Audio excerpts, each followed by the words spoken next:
तो आदाब, नमस्कार, गुड इवनिंग, सत श्री अकाल। एक बार फिर आप तमाम का स्वागत है क्राइम तक की कहानी की इस एपिसोड में। उम्मीद है पूरी फैमिली अच्छी होगी, अपना ख्याल रख रही होगी।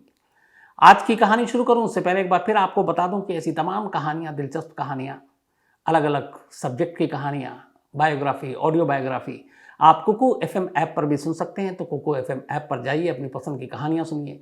क्राइम तक फैमिली के लिए क्राइम 50 है, डिस्क्रिप्शन पर लिंक है, ज़्यादा वहाँ जानकारी और ऐसी तमाम अनगिनत कहानियों में खासतौर पर चंबल और बीहड़ के बारे में अगर आपकी दिलचस्पी हो तो कुकू एफएम ऐप पर चंबल घाटी डकैत एंड पुलिस ये कहानी भी है। बड़ी मज़ेदार कहानी है। हालांकि ये कहानी आप चाहें तो कुकू एफएम ऐप पर सुन सकते हैं। तो कुकू एफएम ऐप पर भी अपनी कहानी सुने, अपने पसंद की कहानियां सुने। अब आते हैं आज की कहानी के ऊपर। पिछले 2-3 दिनों से बहुत सारे लोगों के मेल आ रहे थे और मैं इस कहानी को इसलिए नहीं सुना पा रहा था, बल्कि इसको कहानी कहना भी ठीक नहीं होगा क्योंकि बहुत सारी चीज़ें साफ नहीं थी, क्लियर नहीं थी। लेकिन कल शाम होते होते तमाम चीज़ें साफ हो गई, क्लियर हो गई और आज तो खैर सब कुछ खुलासा हो गया।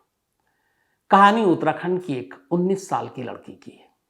एक बेहद अफसोसनाक कहानी जिसने न सिर्फ उत्तराखंड के लोगों को बल्कि देश में जिसने भी सुना है झकझोर कर रख दिया है। उत्तराखंड को हम लोग देवभूमि भी कहते हैं। मेरा तो बहुत ही करीबी रिश्ता भी है उत्तराखंड से और ये भी है कि उत्तराखंड के लोग, पहाड़ी लोग, बड़े सीधे शरीफ होते हैं और कई बार ये बातें भी होती हैं कि जो आज के दौर में जिस तरीके से जुर्म अपने पांव पसार रहा है, कम से कम कुछ इलाके ऐसे हैं देश में जो अछूते हैं इससे, और उसमें इस देवभूमि का भी जिक्र आता है। लेकिन शायद ये गलत है। जो गलत सोच रखते हैं और इस तरह की चीज़ें करते हैं वो शायद अपने देश में हर जगह पहुंच चुके हैं। और ये कहानी ऐसी एक कहानी है जिसमें कैसे एक ताकतवर मंत्री का बेटा, एक मासूम लड़की जो भी अपना करियर शुरू करने जा रही थी, बड़े सारे उसके सपने थे और उसकी ज़िंदगी और सपने पहले ही सब कुछ एक तरह से टूट गए, बिखर गए, रुक गए। कहानी अंकिता भंडारी की है। कहानी कुछ यूँ है कि अंकिता भंडारी उत्तराखंड के पौड़ी इलाके की, उत्तराखंड में आप जानते हैं 2 जगह है, एक पौड़ी और एक गढ़वाल, उसी में बाकी तमाम इलाका सिमटे हुए हैं।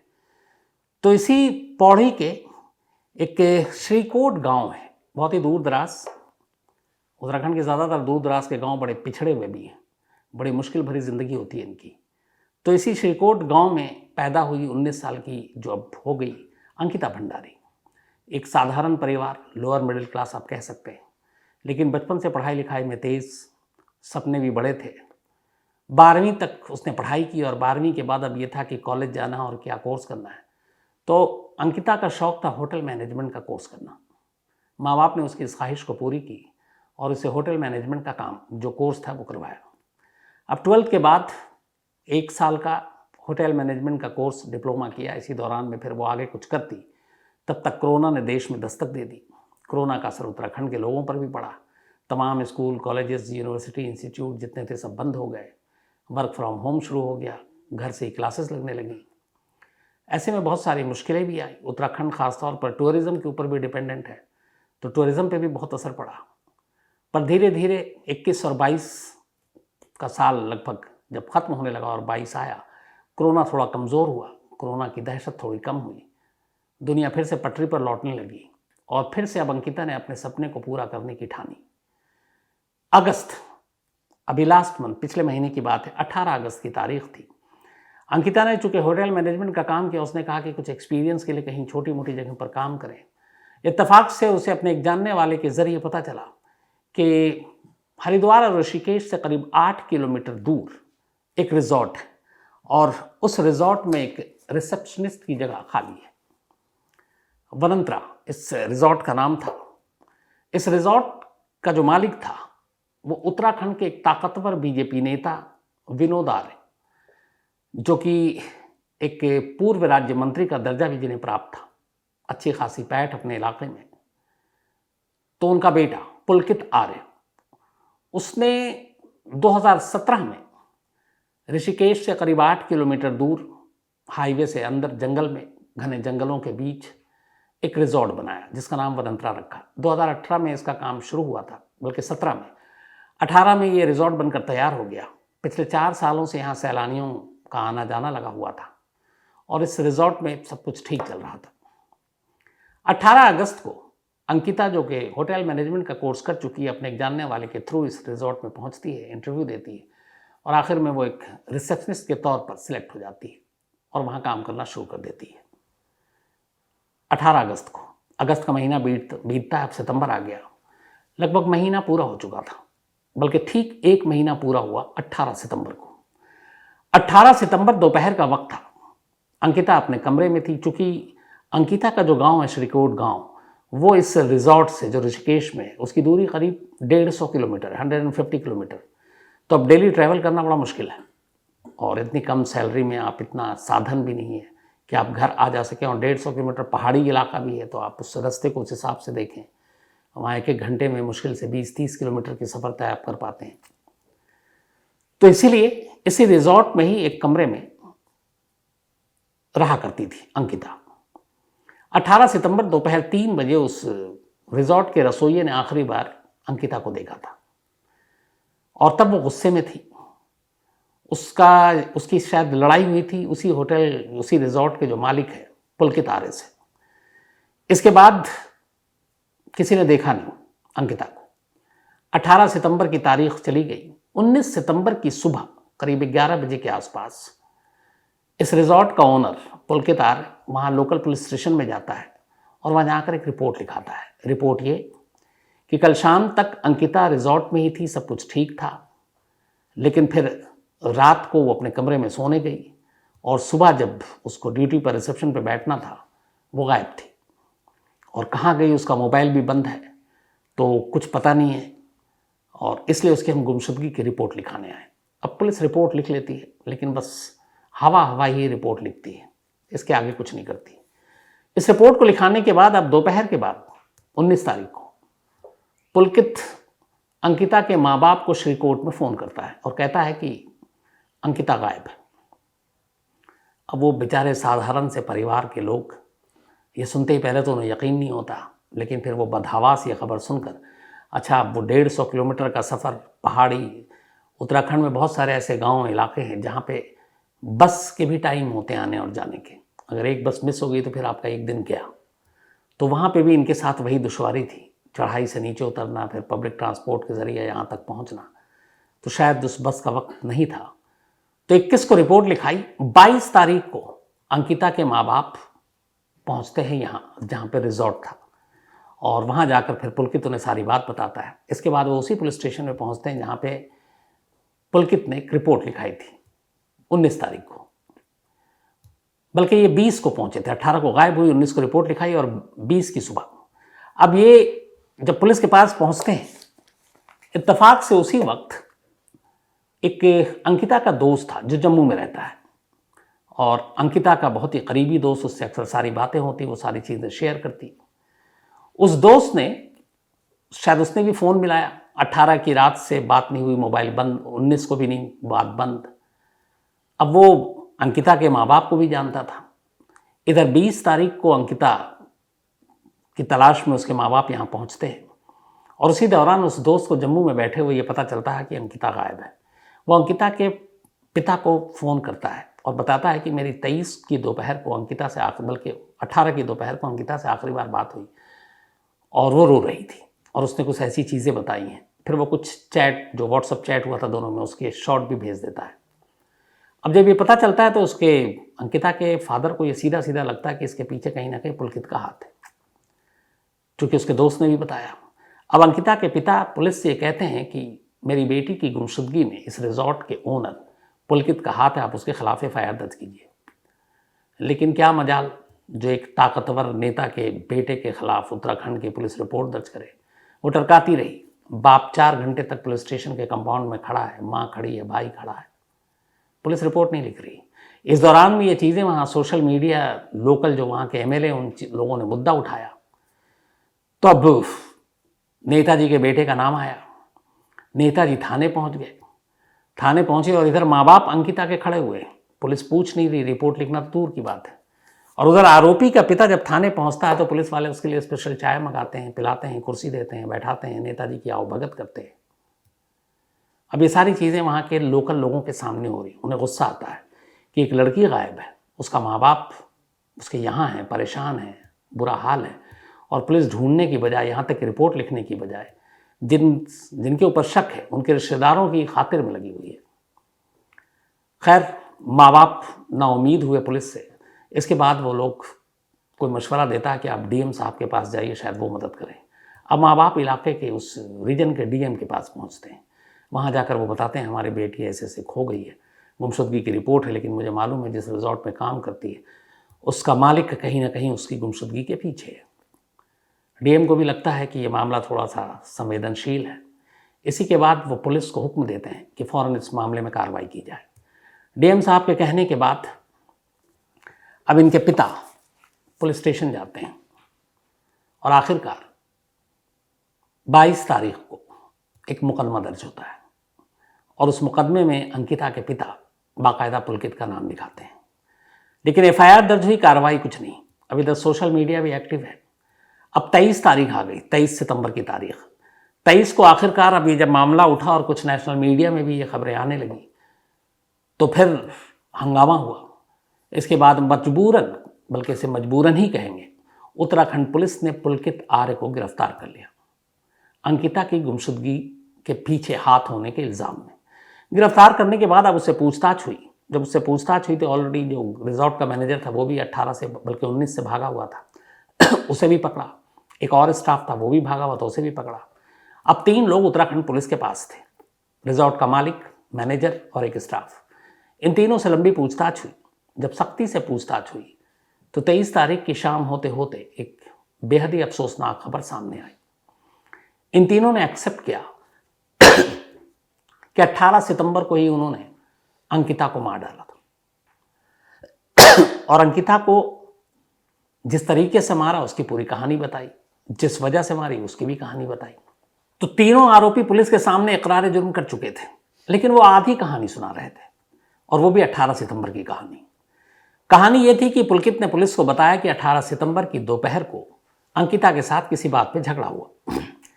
इसके बाद उसका मूड ठीक करने के लिए पुलकित ने यह तय किया कि चलो इसको थोड़ा ऋषिकेश घुमा कर लेकर आते हैं। इसी के बाद एक स्कूटी और एक बाइक पर 4 लोग, अंकिता, पुलकित, उसका मैनेजर और एक स्टाफ, ये चारों, 2 लोग स्कूटी पर बैठते हैं, 2 बाइक पर, और ये ऋषिकेश उस रिजॉर्ट से करीब 8 किलोमीटर दूर एक चीला बैराज है, वहाँ पर पहुँचते हैं। वहाँ जाने के बाद ये तीनों, पुलकित और उसके दोनों साथी, मैनेजर और स्टाफ, शराब पीते हैं। इसके बाद अब अंधेरा हो चुका था। फिर वहाँ पे किसी बात पे अंकिता से झगड़ा होता है। जहाँ पे ये लोग खड़े थे और झगड़ा हो रहा था वहीं पे ये बैराज था। बैराज मतलब एक तरह का बांध जहाँ से पानी छोड़ा या कम किया जाता है, पानी के फ्लो पे कंट्रोल किया जाता है। तो जो पुलकित है उसका कहना है किसी झगड़े के दौरान उसे गुस्सा आया और उसने अंकिता को धक्का दे दिया और अंकिता उस बैराज के पानी में जा गिरी।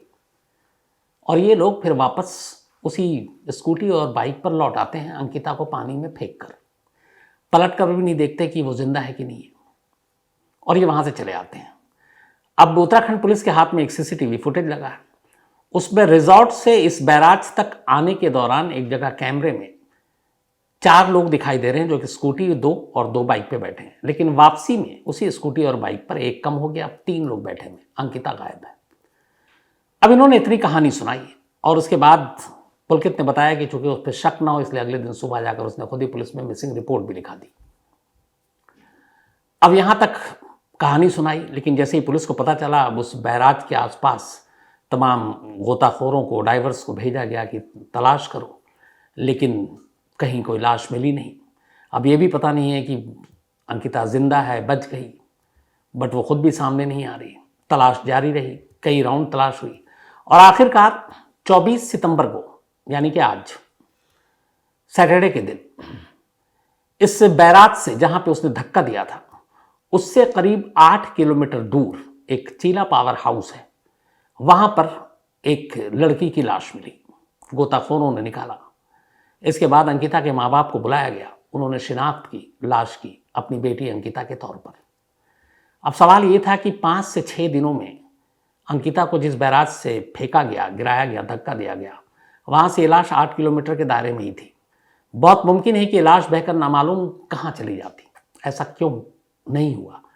तो लाश कहीं फंस गई थी, अटक गई थी, और इस बांध या बैराज के पानी को रोका गया तो पानी कम हुआ और उसके बाद गोताखोरों को फिर ये लाश मिली और यहीं से कातिल एक तरह से शिकंजे में आया। अगर ये लाश बहकर निकल जाती तो क्या पता, कातिलों का दावा तो यही होता कि हमने तो कत्ल ही नहीं किया, कत्ल हुआ है तो पहले लाश लेकर और ढूंढ कर लाओ। ऐसे बहुत सारे केसेस हुए हैं।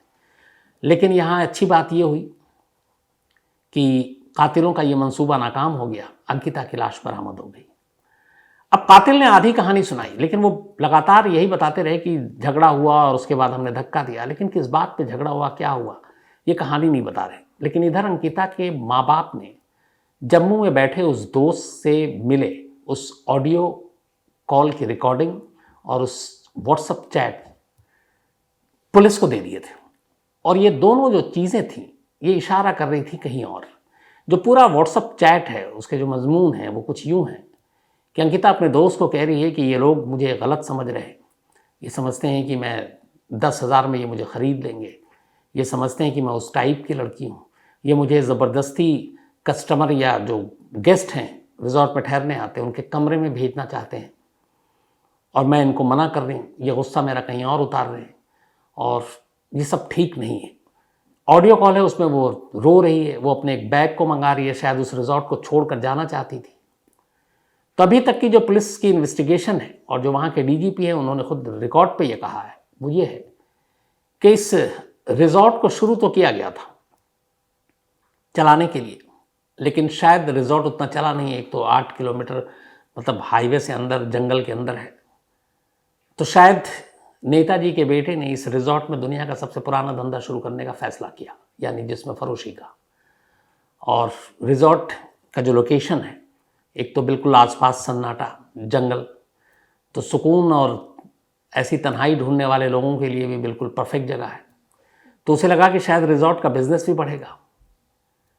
और जब अंकिता की नौकरी लगी तो उसे लगा कि इसे भी इस धंधे में उतार दिया जाए, पर उसे मालूम नहीं था कि अंकिता इस तरीके से उसके खिलाफ जाएगी, इन चीज़ों का विरोध करेगी।